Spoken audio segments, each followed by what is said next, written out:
27 скроз одлични ученици со сите петки во основно не беа примени во гимназијата Ѓорги Димитров, бидејќи знаењето не го покажале на хартија.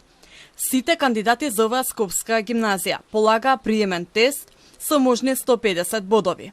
Последниот примен успел да одговори точно на помалку од половина прашања и станал гимназијалец со освоени 45 поени. Останатите со помалку бодови не влегле во квотата, иако сите донеле само петки од основно образование. Родителите објаснуваат дека тестирањето било закажано на брзина, а децата веќе ги вратиле учебниците во школа. Во петок ни известија дека во понеделник има испит. Без учебници, без време, децата беа скршени. Ваквиот начин на селекција е понижувачки за ученици кои со години имале одличен успех.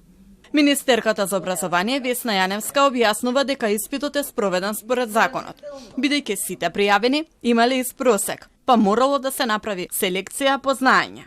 По катастрофата на одличните во Ѓорги Димитров се размислува за законска промена, со која ќе се ставаат реални оцени, а не само петки по надворешен притисок.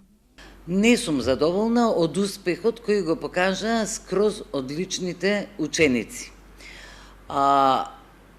Од 150 можни поени, огромен број на ученици, и тоа она што јас вчера и на парламент го кажав, имаат помалку од 75 поени, што значи помалку од половина, што не е задоволителна оценка. Оневозможивме промена на оценките во едневникот, бришење на изостаноци во едневникот. Па така веќе може да се следи дали се правени или не се правени корекции.